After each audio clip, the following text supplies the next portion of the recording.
Praise the lord. హల్లెలూయా.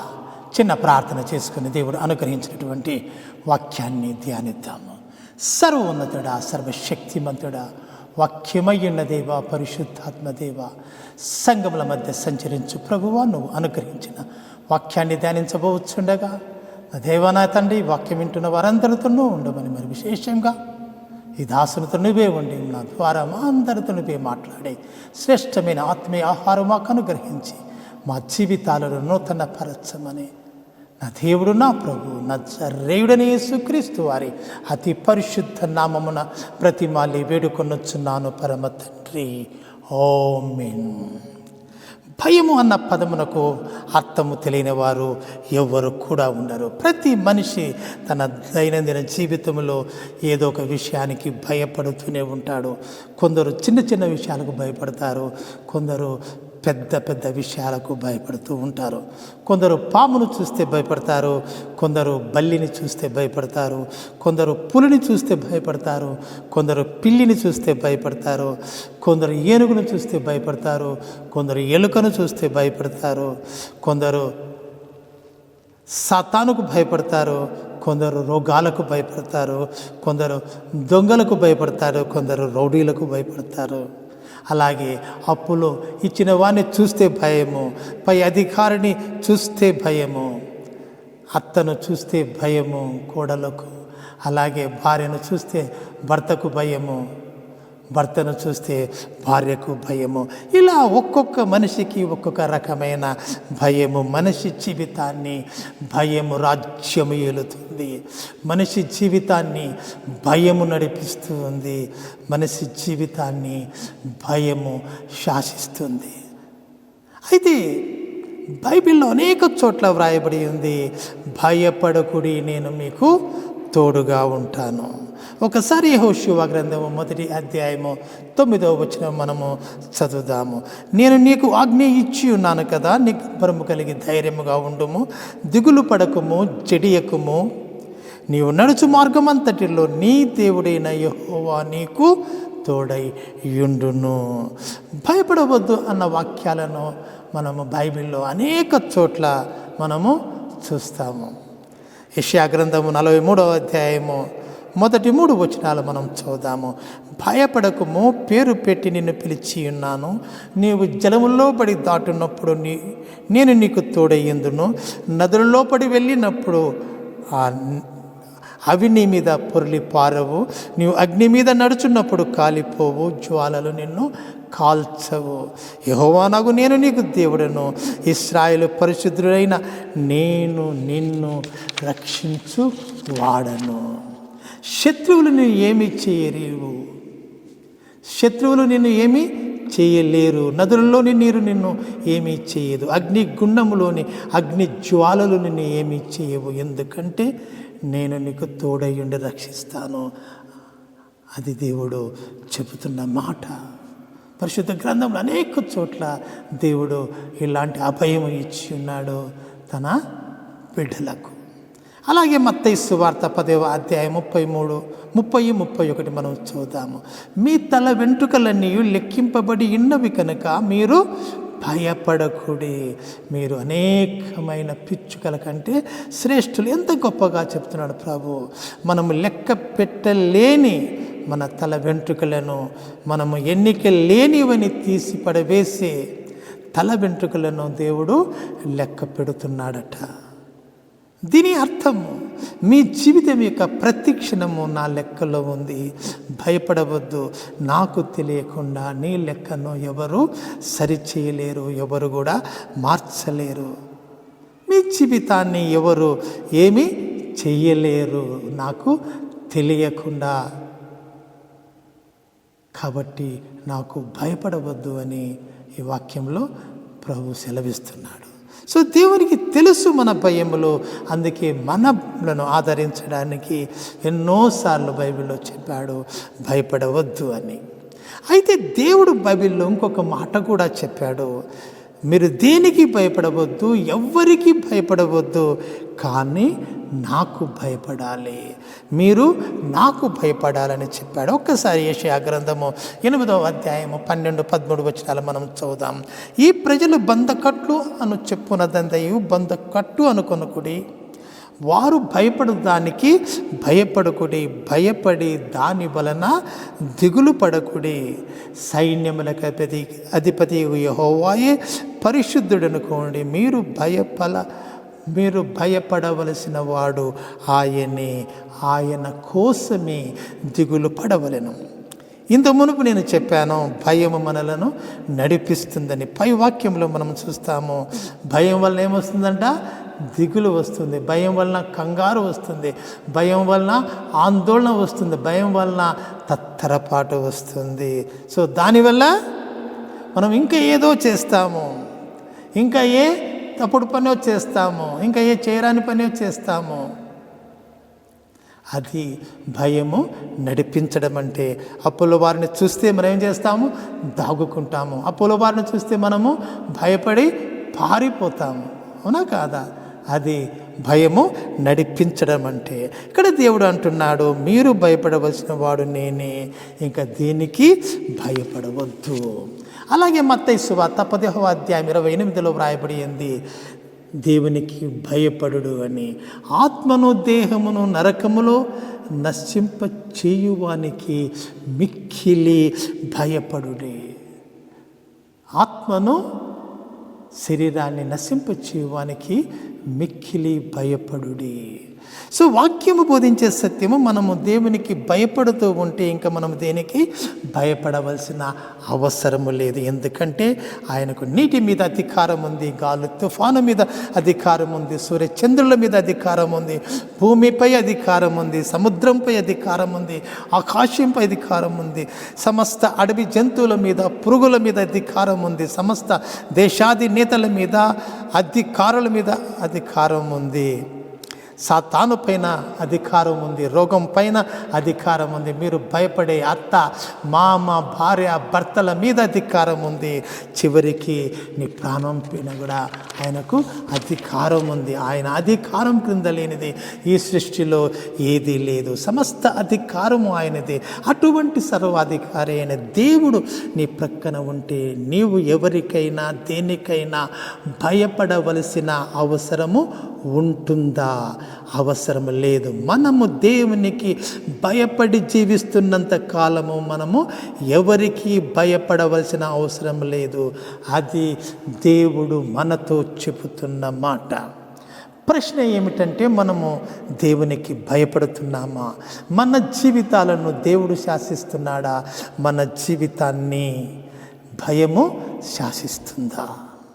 స్కూల్లో విద్యార్థి class teacher అంటే భయపడతాడు. ఎప్పుడు భయపడతాడు? హోంవర్క్ సరిగా చేయనప్పుడు, తప్పు చేసినప్పుడు, క్లాస్ రూమ్లో సరిగా ప్రవర్తించనప్పుడు, ఇతర విద్యార్థుల మీద చేయి చేసుకుంటున్నప్పుడు, అల్లరి చేస్తున్నప్పుడు, మొదలగు తప్పులు చేసినప్పుడు భయపడతాడు. సో టీచరు చెప్పిన పని చేయనప్పుడు భయపడతాడు. సరి అయిన విధముగా ఆ యొక్క స్కూల్లో ప్రవర్తించనప్పుడు భయపడతాడు. భయం ఎందుకు? భయం ఎందుకంటే శిక్షింపబడతానని. క్లాస్ టీచర్ తిట్టవచ్చు, కొట్టవచ్చు, మోకాల మీద కూర్చోమని చెప్పవచ్చు, బెంచిపై నిలబెట్టవచ్చు, రాసిన దాన్ని 100 సార్లు రాయమని చెప్పవచ్చు, లేకపోతే ప్రిన్సిపాల్కు కంప్లైంట్ చేయవచ్చు, ఈ విద్యార్థి సరిగా చదవడం లేదు, స్కూల్లోంచి పంపించి వేయమని. సో ఇక్కడ మనము విద్యార్థిని, స్కూల్లో టీచర్ని ఒక చిన్న ఉదాహరణగా తీసుకుందాము. టీచర్కు భయపడుతున్నాడు. ఎందుకు?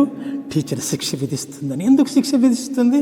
టీచర్ చెప్పినట్లు ప్రవర్తించకపోవడం వల్ల, టీచర్ చెప్పినట్లు చేయకపోవడం వల్ల. అలాగే తల్లిదండ్రులను చూచి పిల్లలు భయపడుతూ ఉంటారు. ఎప్పుడు? తప్పు పని చేసినప్పుడు, చెప్పిన మాట విననప్పుడు, చెప్పినట్లు చేయనప్పుడు. తల్లిదండ్రులు తిడతారని, కొడతారని, శిక్షిస్తారని. సో భయము శిక్షను బట్టి వస్తుంది. భయము శిక్షను బట్టి వస్తుంది. శిక్ష వల్ల తన శరీరానికి కలిగే బాధను, నొప్పిని బట్టి, అలాగే కలిగే అవమానాన్ని బట్టి ఏమవుతుంది? పిల్లలు భయపడుతూ ఉన్నారు. ఇక్కడ భయానికి కారణము శిక్ష. శిక్షింపబడతాను అన్న ఒక కారణం వల్ల భయము కలుగుతూ ఉంది. విద్యార్థి టీచర్కు భయపడుతున్నాడు, పిల్లలు తల్లిదండ్రులకు భయపడుతున్నాడు. మరి మనిషి దేవునికి ఎప్పుడు భయపడతాడు? ఎప్పుడు అయ్యో నేను శిక్షకు పాత్రుడును, దేవుడు నన్ను శిక్షిస్తాడు, కారణము నేను దేవుడు చెప్పినట్లు నడవడం లేదు, నేను దేవుని మాటకు లోబడటం లేదు. దేవుని శిక్షను భరించడము చాలా కష్టము, అది అత్యంత భయంకరమైనది. నేను ఆ శిక్ష నుంచి తప్పించుకోవాలని మన మనసులో నాటుకున్నప్పుడు అప్పుడు మనము దేవునికి భయపడతాము. సత్యం ఏమిటంటే మనం ఎప్పుడు దేవునికి భయపడము మొదలు పెడతామో అప్పుడు భయము నుండి మనము విడుదల కలుగుకుంటాము. అప్పుడు మన జీవితము దేవుని నడిపింపులోనికి వస్తుంది. భయము నడిపింపులో నుంచి మనము విడుదల పొందుకుంటాము. మరి దేవునికి భయపడము ఎలా వస్తుంది? మనిషికి సింహంలాగా భయం వస్తుంది. అని ఆయన ఆత్మస్వరూపుడు కాబట్టి మన కళ్ళకు కనపడు. మరి ఎట్లా ఆయన భయము మనిషికి కలుగుతుంది? దానికి మార్గము దేవుడే చెప్తున్నాడు. మీరు వాక్యము చదవండి, పదే పదే చదవండి, వాక్యము వినండి, పదే పదే వినండి, వాక్యాన్ని అర్థం చేసుకోండి, వాక్యాన్ని మననము చేసుకోండి. అప్పుడు మీరు భయపడము నేర్చుకుంటారు. అప్పుడు మీరు భయపడము నేర్చుకుంటారని చెప్పేసి దేవుడు చెప్తున్నాడు. ఒకసారి ద్వితీయోపదేశ కాండము 31వ అధ్యాయము 12 నుంచి 13 వచనాలు మనము చదువుదాము. మీ దేవుడైన యెహోవాకు భయపడి ఈ ధర్మశాస్త్ర వాక్యములన్నిటిని అనుసరించి నడుచుకొనున్నట్లు పురుషులేమి, స్త్రీలేమి, పిల్లలేమి, నీ పురములో ఉన్న పరదేశులను వాటిని విని నేర్చుకుంటకే అందరినీ పోగు చేయవలెను. అలాగు నేర్చుకుని నీడల్లా దాని నెరగని వారి సంతతి వారు దానిని విని మీరు స్వాధీనపరచుకుంటూ దానును దాటబోతున్న దేశమున మీరు బ్రతుకు దినములన్నీ మీ దేవుడైన యెహోవాకు భయపడుట నేర్చుకుందురు. అలాగే ద్వితీయోపదేశ కాండము 6వ అధ్యాయం 6 నుంచి 9 వచనాలు మనము చూచినట్లయితే, నేడు నేను నీకు ఆజ్ఞాపించి ఈ మాటలు నీ హృదయంలో ఉండవలెను. నీవు నీ కుమారులకు వాటిని అభ్యసింపచేసి నీ ఇంట కూర్చున్నప్పుడును, త్రోవలో నడుచున్నప్పుడును, పండుకొనున్నప్పుడును, లేచినప్పుడును వాటిని గురించి మాటలాడవలను. సూచనగా వాటిని చేతికి కట్టుకొనవలను. అవి నీ కన్నుల నడమ బాసికం వలె ఉండవలను. నీ ఇంటి ద్వార బంధముల మీదను నీ గౌల మీదను వాటిని వ్రాయవలెను. ఇలాంటి వాక్యం మనము ద్వితీయోపదేశ కాండం 11వ అధ్యాయము 18-20 వచనాల్లో మనం చూస్తాము. పై వాక్యములు మనకు తెలియజేసిన సత్యం ఏమిటంటే, దేవుని మాటలు గల ధర్మశాస్త్రం అందరూ విని ఆ మాటలు హృదయంలో స్థిరపరుచుకొని వాటికి లోబడి జీవించాలి. స్త్రీలు, పిల్లలు, ఇంకా ఎవరైనా దాసీ జనం ఉన్నా, అంటే ఇశ్రాయేలు ప్రజలు కాని వారు మీతో ఉన్న వారందరికీ ధర్మశాస్త్రంలోని దేవుని ఆజ్ఞలను, కట్టడలను, విధులను గురించి చెప్పాలి. వాటిని పాటిస్తే వచ్చే దీవెనలను, వాటిని పాటించకపోతే వచ్చే శాపాల గురించి చెప్పాలి. మీ కుమారులకును వారి పిల్లలకును, అంటే మనవళ్లకు మనవరాళ్లకు కూడా మీరు తెలియచెప్పాలి. చదివినిపించాలి, పదే పదే చదివినిపించాలి. మనస్సులో నాటుకునేంత వరకు చెప్పాలి.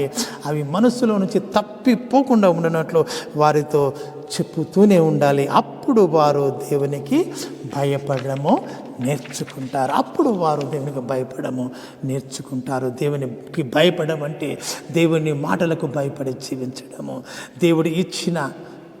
దేవుడు ఇచ్చే దీవెనలను జ్ఞాపకం పెట్టుకొని, దేవుని యొక్క శాపములను జ్ఞాపకం పెట్టుకొని ఆయనకు భయపడి జీవించడం. ద్వితీయోపదేశ కాండం 28వ అధ్యాయంలో దేవుడు ఈ దీవెనలను, శాపములను ఎంతో చక్కగా వివరించినాడు. ఒకసారి 28:2 చదువుదామా? ద్వితీయోపదేశ కాండం. నీ దేవుడైన యెహోవా మాట విని నీ యెడల ఈ దీవెనలనేయు నీ మీదికి వచ్చి నీకు ప్రాప్తించును.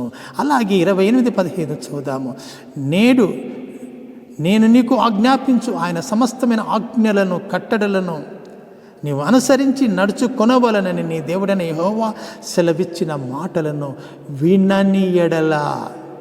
ఏమంట, వినని ఎడల ఈ శాపములన్నీ నీకు సంభవించును. ఏ విధంగా దీవింపబడతావో, ఏ విధంగా శప్పింపబడతావో చాలా వివరంగా వ్రాయించున్నాడు దేవుడు ఈ 28వ అధ్యాయములో. దేవుడు ప్రజలందరినీ పోగు చేసి ఒక చోట కూర్చోబెట్టి స్త్రీలు, పిల్లలు, దాసులు అని తేడా లేకుండా అందరికీ చదివి వినిపించమన్నాడు. అలాగే తరతరములకు పిల్లలకు పదే పదే కూర్చున్నా, లేచినా, నడిచినా, పండుకున్న దేవుని మాటలను వారికి చెప్పుతూనే ఉండాలని చెప్పాడు. ఈ కాలంలో మాదిరి ఆ కాలంలో బైబిళ్ళు లేవు కాబట్టి ధర్మశాస్త్రాన్ని కంఠస్థం చేసిన వారు మిగతా వారికి పదే పదే చదివి వినిపించేవారు. పదే పదే వినిపించేవారు. అది వారి మనసులో నాటుకొని పోయి ఆ మాటకు వారు లోబడి జీవించాలనే ఉద్దేశంతో పదే పదే వినిపించేవారు. వారు ఆ మాటలు మనసులో నాటుకొని వాటికి లోబడి జీవిస్తారని. ఇంకొకటి కూడా మనం ఇక్కడ జ్ఞాపకం చేసుకోవాలి. దేవుడు ధర్మశాస్త్రం వారికి ఇచ్చి, అంటే ఈరోజు వారికి ధర్మశాస్త్రం ఇచ్చి మరుసటి రోజు నుంచే శిక్షణలు, దీవెనలు మొదలు అవుతాయని చెప్పలేదు. ఇశ్రాయేలు ప్రజలకు వినిపించండి, ఇశ్రాయేలు ప్రజలకు బోధించండి, వాళ్ళకు వివరించండి, పదే పదే చెప్పండి. ఆ విధంగా వారు క్రమక్రమముగా నాకు భయపడడానికి నేర్చుకుంటారు. క్రమక్రమముగా నాకు భయపడడానికి నేర్చుకుంటారు. మనం చూచినట్లయితే అన్ని దేవతలను పూజిస్తూ, అన్ని జనులు జీవిస్తున్నట్టు జీవిస్తూ, ఐగుప్తులను పోలి జీవిస్తున్న ఇశ్రాయేలు ప్రజలను దేవుడు రాత్రికి రాత్రి అవన్నీ విడిచిపెట్టి ధర్మశాస్త్రాన్ని అనుసరించి నడుచుకోకపోతే మిమ్మల్ని శిక్షిస్తాను అని చెప్పలేదు. ఇశ్రాయేలు ప్రజలను ఐగుప్తు దేశం నుండి విడిపరిచి అరణ్య ప్రాంతం, అంటే అన్య జనుల ప్రభావము లేని ప్రదేశంలో వారిని నివసింపచేసి వారికి తన మాటలను ఉపదేశించాడు. వారి దేవుని మాటలు విని వాటికి లోబడి జీవించడము నేర్చుకున్నారు. ఎవరైతే దేవుని మాటలు విని కూడా వాటికి లోబడలేదో ఆ ప్రజలను ఆయన అరణ్యములోనే నశింపచేశాడు. దేవునికి భయపడడం నేర్చుకున్న ప్రజలను, యెహోషువను, కాలేబును మాత్రమే కనాను దేశానికి నడిపించాడు. దేవుడు న్యాయస్థుడు కాదు. దేవుడు క్రమ పద్ధతి గలవాడు, మనిషి బలహీనత తిరిగినవాడు. అందుకే పదే పదే ధర్మశాస్త్రాన్ని వినిపింప చేయమన్నాడు. చాలా సమయం ఇచ్చాడు తనకు భయపడము నేర్చుకోవడానికి. మనం కూడా చూస్తున్నాము మన అనుభవంలో. పిల్లలకు మనం పదే పదే బోధిస్తాము, ఇలా చేయాలి, ఇలా చేయకూడదు, ఇది చేయాలి, ఇది చేయకూడదు, ప్రొద్దునే లేయాలి, దేవునికి ప్రార్థించాలి, బ్రష్ చేసుకోవాలి, పాఠాలు చదవాలి, స్కూలుకు వెళ్ళడానికి సిద్ధపడాలి, అబద్ధాలు చెప్పకూడదు, దొంగతనాలు చేయకూడదు, ఇలాంటి మాటలు పదే పదే చెప్తాము. ఆ మాటలు వినకుండా వారు ప్రవర్తిస్తున్నప్పుడు, ఆ మాటలకు లోబడి వారు, ఆ పిల్లలు ప్రవర్తించనప్పుడు వెంటనే వారిని మనము గద్దిస్తామా, శిక్షిస్తామా? లేదు, చెబుతూనే ఉంటాము. ఒక సమయం దాటిన తర్వాత చెప్పి చెప్పి చెప్పి ఒక సమయం దాటిన తర్వాత వారిని గద్దిస్తాము, వాళ్ళను శిక్షిస్తాము. అలాగే దేవుడు కూడా ఇశ్రాయేలు ప్రజలకు ధర్మశాస్త్రం ఇచ్చి దానికి లోబడి జీవించడం నేర్చుకోమన్నాడు. చాలా సమయం ఇచ్చాడు వారికి. దేవుడు భయపడని వారిని ఆయన రోగాలతో మొత్తాడు, కరువుతో మొత్తాడు, శత్రువులకు అప్పగించాడు, అడవి మృగాలకు అప్పగించాడు, అవమానాలకు, నిందలకు గురి చేశాడు, పలు రకాలైన శిక్షలు విధించాడు. వారు శిక్షకు తట్టుకోలేక, ఆ యొక్క బాధలను భరించలేక తనకు భయపడటము నేర్చుకుంటారని తండ్రి తన కుమారుని సరైన మార్గంలో నడిపించడానికి శిక్షించినట్లు ఆయన శిక్షించాడు. ఆయన ఆ విధంగా వారిని శిక్షించాడు. సో ఈ సత్యాన్ని మనము ముద్రించుకోవాలి. ఏ సత్యము? ఈ భూలోకములో దీవెనలు, శాపములు దేవుని అధీనములో ఉన్నవి. తనకు భయపడేవారికి దీవెనలు, భయపడని వారికి శాపములు ఇచ్చువాడు దేవుడు. అందుకే భయపడని వారిని శిక్షించాడు. ఇశ్రాయేలు ప్రజలు అనేక సార్లు వారిని శిక్షించాడు. వారు భయము లేక తిరుగుబాటు చేసినప్పుడు. అంత మాత్రమే కాకుండా ఇంకొక విషయం కూడా మనం ఇక్కడ చూసినట్లయితే, ఈ దీవెనలు శాపములే కాకుండా ఇంకొక క్రొత్త విషయాన్ని ప్రభు, అంటే పాత నిబంధనలో వ్రాయబడిన ఒక క్రొత్త విషయాన్ని దేవుడు మనకు బయలుపరిచాడు. శాపాలు దీవెనలే కాకుండా అదే నరకము. ఈ లోకంలో జీవితం ముగిసిన తర్వాత మనము ఎల్లకాలము జీవించే 2 ప్రదేశాల గురించి ప్రభు తెలిపాడు. ఒకటి నిత్య నరకాగ్ని, రెండవది నిత్య జీవము. ఇవి మనము పాత నిబంధన గ్రంథములో స్పష్టంగా చూడము. సో నిత్య నరకాగ్ని అంటే ఎల్లప్పుడూ మండుతున్న అగ్నిలో వేదనలతో, కేకలతో, అరుపులతో, చావు కోసం అరచిన చావును పొందుకోలేని ఎల్లకాలము నివసించే నరకము. రెండవది ఎల్లప్పుడూ దేవునితో, దేవుని దూతలతో సహవాసము కలిగి బంగారు పట్టణములలో, ఆ బంగారుతో కట్టబడినటువంటి ఆ యొక్క ఇళ్లల్లో, ఆ యొక్క వీధులలో సంతోషంతో, ఆనందంతో ఎల్లప్పుడూ నివసించే పరలోకము. ఒకసారి మత్తయి సువార్త 9వ అధ్యాయము 48 మనం చదువుదాము. నరకమున వారి అగ్ని, వారి పురుగు చావదు, అగ్ని ఆరదు. నరకములో నిత్య యాతన ఉంటుంది, ఆరని అగ్ని ఉంటుంది. ప్రేమామయుడు, కృపగల దేవుడు, సిలువలో ప్రాణము ఇచ్చిన దేవుడు హెచ్చరిస్తున్నాడు మనలను.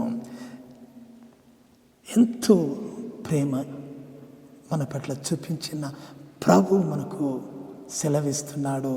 దేవునికి భయపడి మీ యొక్క జీవితాలను మార్చుకోండి, దేవుని మాటలకు లోబడి జీవనం నేర్చుకోండి.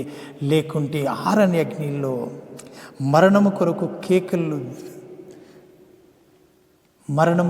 కేకలు వేస్తూ నిత్యము జీవించవలసి వస్తుంది. 24/7 నిద్ర ఉండదు, విశ్రాంతి ఉండదు. కేవలము అగ్ని, అరుపులు, కేకలు, వేదనలు. దేవుని కోపము, దేవుని ఉగ్రత చల్లారదు, నిరంతరము మండుతూనే ఉంటుంది. అక్కడ ఏ కృప ఉండదు, అక్కడ ఏ అమూల్యమైన ప్రేమ ఉండదు, అక్కడ ఏ క్షమాపణ ఉండదు, అక్కడ ఏ అద్భుత కార్యం, ఆశ్చర్య కార్యం, ఆత్మ కార్యం ఉండదు. పురుగు తొలుస్తూనే ఉంటుంది, ఆత్మ భరించలేని వేదన పడుతూనే ఉంటుంది. యెషయా గ్రంథము 66వ అధ్యాయము 23-24 కూడా అలాంటి మాటని మనం చూస్తాము. ప్రతి అమావాస్య దినమున, ప్రతి విశ్రాంతి దినమునను నీ సన్నిధి మొక్కుటకే సమస్త శరీరులు వచ్చేదరని యెహోవా సెలవిచ్చుచున్నాడు. వారు పోయి నా మీద తిరుగుబాటు చేసిన వారి కళేబరములను తెరచుచెదరు. వారి పురుగు చావదు, వాటి అగ్ని ఆరదు. అవి సమస్త శరీరులకు హేముగా ఉండును. దేవుని మాటకు భయపడని వారి గతి ఇలా ఉంటుందని మనకు వాక్యము తెలియచేస్తుంది. ఒకసారి ప్రకటన గ్రంథము 21వ అధ్యాయము 3-4 వచనాలు మనము చూద్దాము. అప్పుడు ఇదిగో దేవుని నివాసం మనుషులతో కూడా ఉన్నది, ఆయన వారితో కాపురముండును, వారు ఆయన ప్రజల యందురు. దేవుడు తానే వారికి దేవుడేయండి, వారికి తోడేయండును. ఆయన వారి కన్నుల ప్రతి బాష్ప బిందువును తుడిచివేయును. మరణం ఇక ఉండదు, దుఃఖమైనను, ఏడ్పైనను, వేదన అయినను ఇక ఉండదు. నిత్య నరకాగ్నిలో నిత్య వేదన, ఇక్కడ వేదన, దుఃఖము, బాధ, మరణం అనేది లేని అతి పరిశుద్ధమైన జీవితము పరలోక రాజ్య జీవితము. కాబట్టి దీవెనలు, పరలోక రాజ్యము ఇచ్చువాడు దేవుడే. శాపములో ఆ యొక్క నరకానికి అప్పగించువాడు ఆయనే. మరి అటువంటి జీవము గల దేవునికి మనము భయపడము నేర్చుకోవాలా లేదా? సమస్తం ఆయన అధికారం కింద ఉంది కదా, మరి ఆయనకు భయపడి మనము జీవించాలా వద్దా? ఒకసారి మనం ఆలోచన చేద్దాము. యేసయ్యను నమ్ముకున్న మనము అందరము కూడా ధన్యులము. ఆయన ప్రభువుగా నమ్మి రక్షణ పొంది బాప్తిసం తీసుకున్న మనమందరం కూడా ధన్యులము. ఒక అడుగు ముందుకు వేశాము మన యొక్క జీవితంలో. మన గమ్యానికి, మనం చేరవలసిన గమ్యానికి ఒక అడుగు ముందుకు వేశాము. మనము 2వ అడుగు కూడా మనం వేయవలసిన వారమై ఉన్నాము. ఆ అడుగు ఏమిటంటే ఆయనకు భయపడి జీవించడము, ఆయనకు లోబడి జీవించడము. ఈ సత్యాన్ని తెలుసుకుని అనేక మంది భక్తులు దీవించువాడు ఆయన్ని, పరలోక రాజ్య నివాసంలో ప్రవేశింపచేవాడు ఆయనే అని అనేక మంది భక్తులు దేవునికి భయపడి జీవించారు. అబ్రహాము దేవునికి భయపడి తన కుమారుడైన ఇస్సాకును దేవునికి బలిగా అర్పించడానికి వెన్ను తీయలేదు. దానికి బదులుగా దేవుడు అబ్రహామును అద్భుతంగా ఆశీర్వదించాడు. ఈ భూమి మీద తర్వాత పరలోకానికి నడిపించాడు. ఇస్సాకు దేవునికి భయపడి తన్ను తాను బలిగా సమర్పించుకోవడానికి వెను తీయలేదు. దేవుడు ఇస్సాకు యొక్క ప్రతి పనిలోనూ ఈ లోకంలో ఆశీర్వదించాడు. అతను పంట వేస్తే 100 ఫలించిందంట.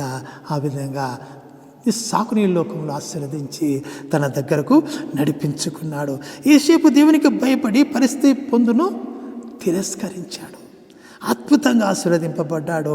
ఐగుప్తు దేశం ప్రధాని అయ్యాడు. చనిపోయిన తర్వాత యోసేపు ఎముకలు భద్రపరచబడి కనాను దేశానికి కొనిపోబడ్డాయి. పరలోక రాజ్యానికి సాదృశ్యంగా, పరలోక రాజ్య ప్రవేశానికి సాదృశ్యంగా ఇది వ్రాయబడి ఉంది. మోషే దేవునికి బహుగా భయపడ్డాడు. దేవుని దగ్గర నుండి ఎరిగిన వాడు మోషే. ఆయన మహిమను చూచాడు, ఆయన కోపాగ్నిని కూడా చూచినవాడు. అందుకే బహుగా భయపడ్డాడు మోషే దేవునికి. తర్వాత పరలోకానికి చేర్చబడ్డాడు. దావీదు మనస్సు నిండా దేవుని భయమే. దావీదు మనస్సు నిండా దేవుని భయమే. కీర్తన 119వ కీర్తన కనుక చదివితే మనకు అర్థమవుతుంది దేవుడంతే ఎంత భయపడ్డాడో దావీదు అని. షడ్రక్, మేషక్, అబేద్నెగోలు రాజైన నెబుకద్నెజరుకు భయపడలేదు, దేవునికి భయపడ్డారు. అగ్నికి భయపడలేదు, దేవునికి భయపడ్డారు. అగ్నిలో పడి వెళ్ళినా నీకు ఏమి కాదు అన్న దేవుని శక్తిని ఎరిగిన వారు అందుకే దేవునికి మాత్రమే భయపడ్డారు. దానియేలు సింహాలకు భయపడలేదు, దేవునికి భయపడ్డాడు. దానియేలుకు తెలుసు సింహాలు దేవుని అధికారము క్రింద ఉన్నాయి, సమస్తము ఆయన అధికారం కింద ఉంది అని దానియేలుకు తెలుసు. యోబు రోగానికి భయపడ్డాడు కదా? లేదు, యోబు రోగానికి భయపడలేదు, దేవునికి భయపడ్డాడు. యోబు రోగానికి భయపడలేదు, దేవునికి భయపడ్డాడు. భార్య చెప్తుంది, ఇంకా ఏమి దేవుడు, నువ్వు చచ్చిపో అంది. కానీ యోబు అలా చేయలేదు.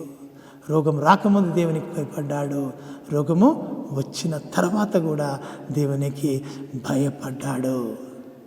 దేవుని దగ్గరికి వచ్చే వరకల్లా అత్త లేదు, మామ లేదు, తల్లి లేదు, తండ్రి లేదు, భార్య లేదు, భర్త లేదు, ఎవరి మాట వినవలసిన అవసరం లేదు.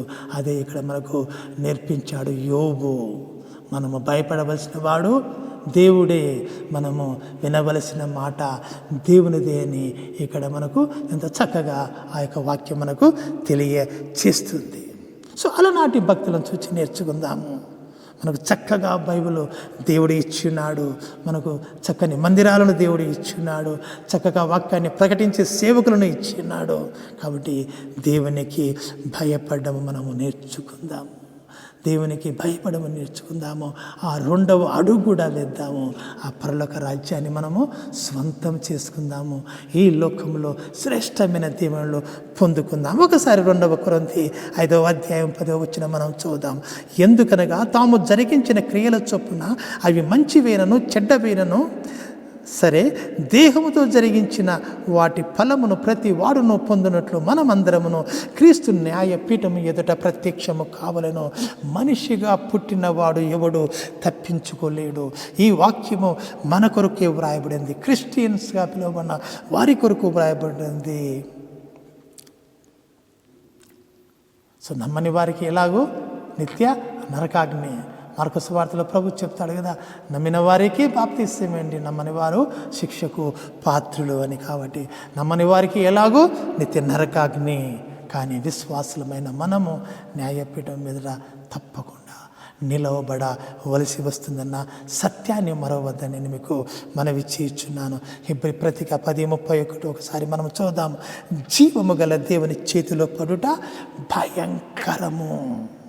ఎందుకు మనము దేవుని చేతిలో పడాలి? దేవునికి భయపడుతూ జీవిస్తే సమస్తము ఆయన చూసుకుంటాడు కదా. కరువు, ఖడ్గము, తుఫాను, సాతాను, వరదలు, తెగులు, రోగాలు, భయానక పరిస్థితులు, అగ్ని, నీరు ఏది కూడా నిన్ను ముట్టదు, నిన్ను ఏమీ చేయదు. ముట్టినా అవి దేవుని మహిమ కొరికే ఉంటుంది. ఒక యోబులాగా అన్న సత్యాన్ని మర్చిపోవద్దండి. మనము చూసాము, కరోనా వచ్చినప్పుడు అందరూ భయపడ్డారు కరోనాకు. డాక్టర్ దగ్గరికి పరిగెత్తారు. కానీ దేవుని భయం కలిగి జీవిస్తున్నవాడు దేవునికి మాత్రమే భయపడి నెమ్మది కలిగి జీవించాడు. ఎందుకంటే కరోనా తెగులను కూడా దేవుడే పంపినాడు. సో కరోనా కూడా దేవుని అధీనంలో ఉన్నది. అందుకే మనము రోగాలకు, తెగులకు భయపడకూడదు, దేవునికి భయపడాలి. కరోనాకు భయపడకూడదు, దేవునికి భయపడాలి. శత్రువుకు భయపడకూడదు, దేవునికి భయపడాలి. దయ్యానికి భయపడకూడదు, దేవునికి భయపడాలి. చావుకు భయపడకూడదు, దేవునికి భయపడాలి. ఒక్కటే మార్గము, ఒక్కటే జీవించే మార్గము, దేవునికి భయపడుతూ జీవించే మార్గము ఒక్క మార్గము, నిజమైన మార్గము, సత్యమైన మార్గము. అప్పుడే మనము దేనికి భయపడకుండా నిశ్చింతగా జీవించగలము. కాబట్టి ప్రభుని అడుగుదాము, అయ్యా మాకు నీకు భయపడడం నేర్పించు అని తలలు వంచండి, ప్రార్థన చేస్తాను. సర్వోన్నతుడా, సర్వశక్తిమంతుడా, అత్యంత కృపా కనికరం గల దేవా, నాయన ఎంతో చక్కగా మాకు వాక్యాన్ని అనుగ్రహించిన. అవును ప్రభువా, నీకు భయపడుతూ మేము ఈ లోకంలో జీవిస్తే మేము దేనికి భయపడవలసిన అవసరము లేదని ప్రభా ఎంతో గొప్ప ఆదరణ గల మాట మాకు సెలవిచ్చినావు దేవా. అవును ప్రభు, ఆ దీవెనలు శాపములు నీ అధీనంలో ఉన్నవి, నిత్య నరకాగ్ని, నిత్య జీవము కూడా నీ అధీనంలో ఉన్నది. ప్రభువ, సమస్తము నీ అధీనంలో ఉన్నది. నాయన ఆశీర్వదించి, నాయన అభివృద్ధి చెంది, నాయన పరలోక రానికి చేర్చు వాడవు నీవే. అవును ప్రభు, నీకు భయపడితే సమస్తము మేము పొందుకుంటాము. ఇంకా మనము దేనికి ఎవరికి భయపడవలసిన అవసరము లేదనే సత్యాన్ని ఇక్కడున్న ప్రతి బిడ్డలు స్థిరపరచమని, బలపరచమని, నూతన పరచమని, నీ బిడ్డలుగా ముద్రించమని నా దేవుడు, నా ప్రభువు నజరేయుడైన యేసుక్రీస్తు వారి అతి పరిశుద్ధ నామమున ప్రతిమాలి వేడుకొనొచ్చున్నాను పరమ తండ్రి. ఆమేన్. Praise the Lord. God bless you.